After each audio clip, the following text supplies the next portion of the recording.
გალაქტიონს აქვს ესეთი სიტყვები: გინახავთ ფერი დაბინდულ ქლიავის, ეს ჩემი სამშობლო მთებია.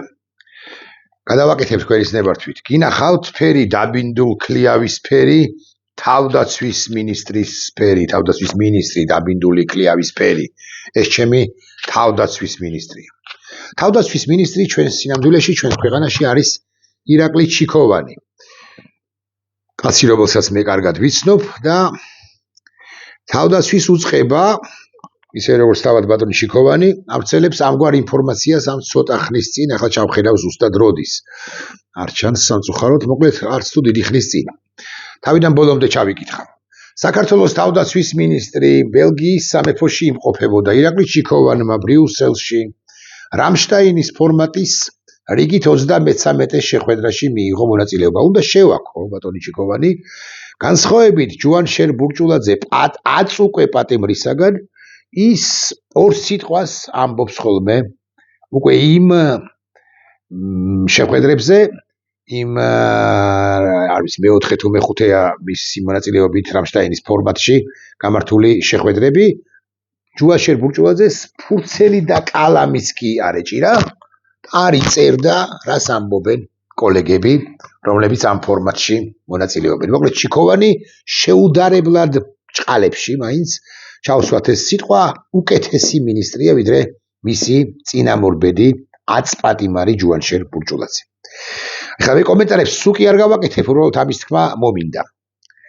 ნატო შტაბ-ბინაში საერთაშორისო ჯგუფის შეხვედრას გაერთიანებული სამეფოს თავდაცვის სახელმწიფო მდივანი ჯონ ჰილი და გერმანიის თავდაცვის მინისტრი ბორის პისტორიუსი ხელმძღვანელობდნენ.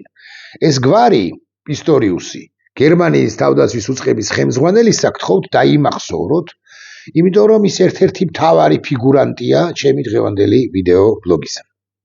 სხდომის მონაწილეებს სიტყვით მიმართეს ნატოს გენერალურმა მდივანმა მარკ რუტემ და უკრაინის თავდაცვის მინისტრმა მიხაილო ფიოდოროვმა.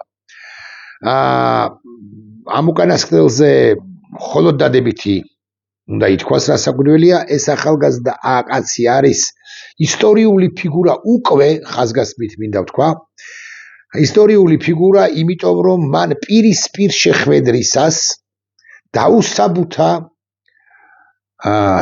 ზაზა შათირიშვილისეული გაგებით ოლიგარქ, თავისი ოლიგარქები მოიკითხოს, მოკლედ ელონ მასკს, რომ სტარლინკის ინტერნეტი უნდა გათიშულიყო, უნდა გაეთიშა ელონ მასკს რუსებისათვის. რუსებს არ უნდა ჰქონოდათ წვდომა. იცით რამდენი ხანი მოანდომა შეხვედრისას ამის დასაბუთებას და მათ შორის ტექნიკურად დასაბუთებასაც კი, იმიტომ რომ მიხაილ ფიოდოროვმა იცოდა იცის შესანიშნავად ეს თანამედროვე ტექნოლოგიები, დაახლოებით 4-5 საათი.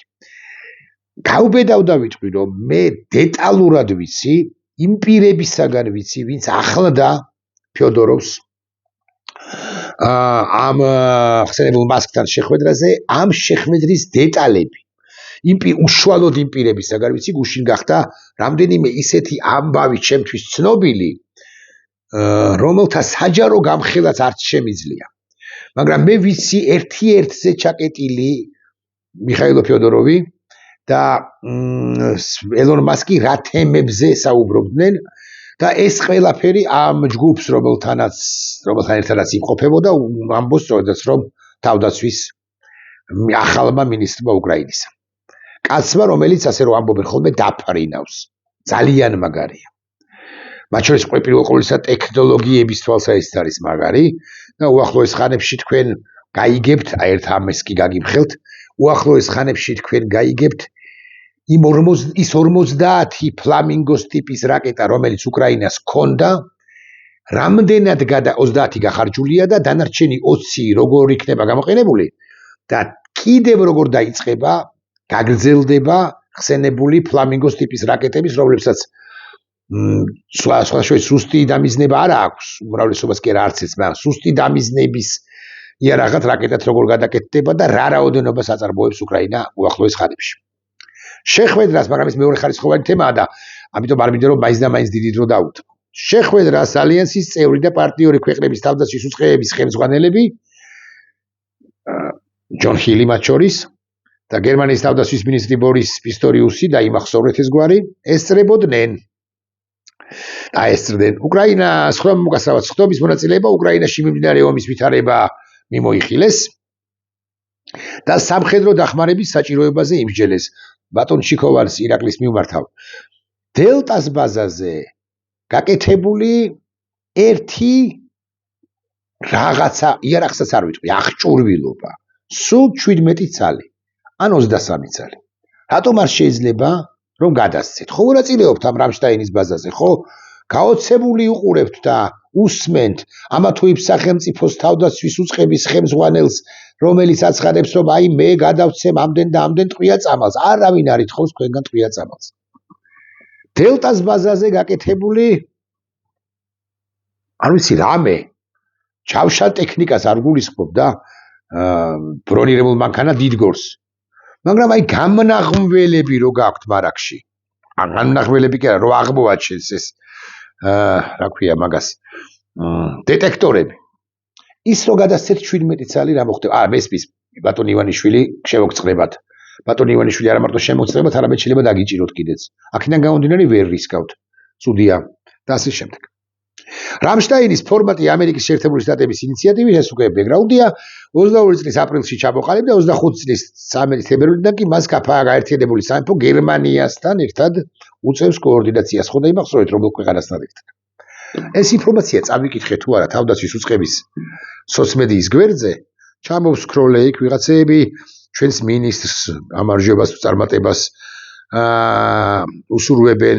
ერთ-ერთი იუზერი Deep State-მა მოგიწვია, არ ვიცი დასცინის თუ არ დასცინის, ამ წუთიდან 16 წუთის წინ წერს ვინმე ბატონი დავითი გვარს არ გავამხელ. წარმატებები მჯერა თქვენი როგორ გაგჯელდათ ხშირად ქალბატონო ირინე, თუ ესენი Deep State-ელებთან მონაწილეობენ მეორე მხრივ. მოკლედ ჩამოყალიბდით რა, Deep State-თან მიდიხართ თუ არ მიდიხართ და ასე შემდეგ. ჩამოვსკროლე, მე ნახე ზურა გირჩი-ზაფარიძის სტატუსი, წავიკითხე ციხიდან, ას გამოვედი, რას როცა ვახერხებ, ვცდილობ ყველა პოლიტიკურად მოტივირებულ სასამართლო პროცესს დავესწრო, ამბობს ზურა ჯაფარიძე. კიდევ ჩამოვსკროლე.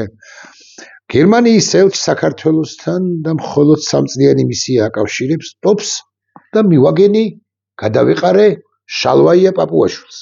პარლამენტის თავმჯდომარეს, ჩვენი ქვეყნის და თავმჯდომარეს წოდებულს ირაკლი ჩიქოვანის ვერ ვიტყვი მეგობარს მეთქი, მაგრამ კარგ ნაცნობს.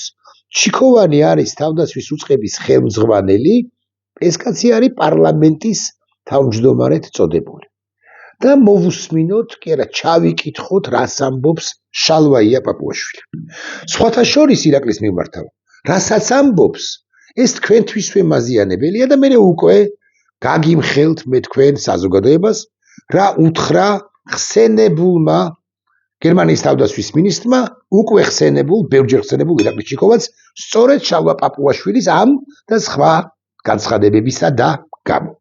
მაგრამ ჯერ თავდაპირველად ჩავიკითხოთ პაპუაშვილი რას ბოდავს. გერმანიის ელჩს იგულისხმება ფიშერი. საქართველოსთან მხოლოდ 3 წლიანი მისია აკავშირებს. მე და ჩვენი გუნდის ბევრი წევრს მრავალწლიანი ურთიერთობა გვაქვს, მათ შორის ჩემი პროფესიული გამოცდილებიდან და განათლებიდან, გერმანიასთან და გერმანელ ხალხთან, ჩამოუყალიბებელი წინააღმდება, მაგრამ დავტოვოთ პაპუაშვილს საბოლოო ჯამში ქართველს ისედაც ვერ მოვუწონებთ, სულ დავუწუნებთ. ბლუყუნებს უმრავლეს შემთხვევაში.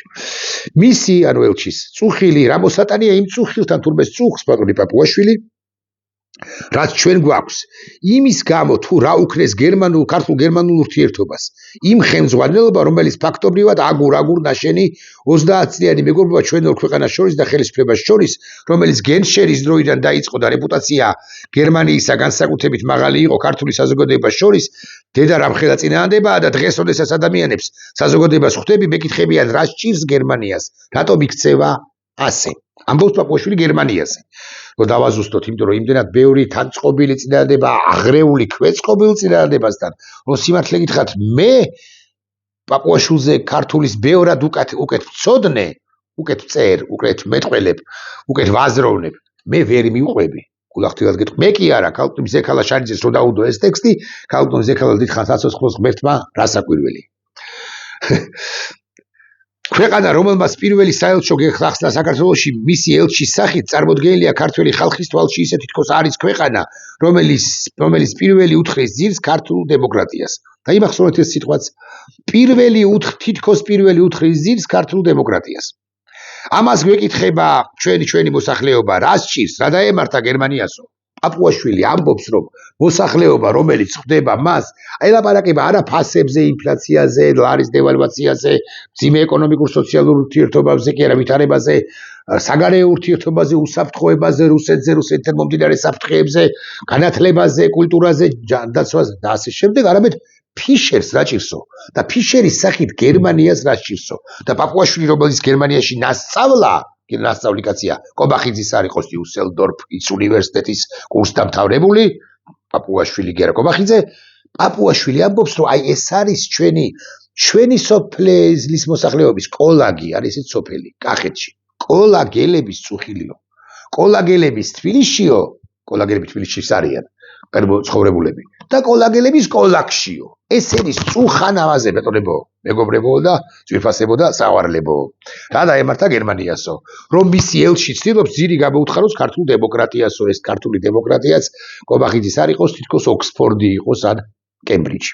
დაიმახსოვრეთ ეს სიტყვა, გასცენ და ამატებს, ასრულებს ასე, გასცენ პასუხი ქართულ ხალხს ამასთან დაკავშირებით. ამბობს ივანიშვილი წარმოადგენს ჩალბაკოშვილი პიტერ ფიშერზე, ოღონდ პიტერ ფიშერი ელჩი სულოთ ცუდი იყოს, ეგეთი კარგი ელჩია, მაგრამ კარგი დიპლომატია, მაგრამ სულოთ ცუდი ელჩი იყოს, პიტერ ფიშერი წარმოადგენს გერმანიის მთავრობას, გერმანიის საგარეო უწყებას და ზოგადად მთავრობას. ეს ხომ კარგად ახსენეთ. ამ წინადადებებში არის ერთი ფრიად დასამახსოვრებელი წინადადება, რომელსაც ჩავიკითხავ ხელახლა კიდევ ერთხელ.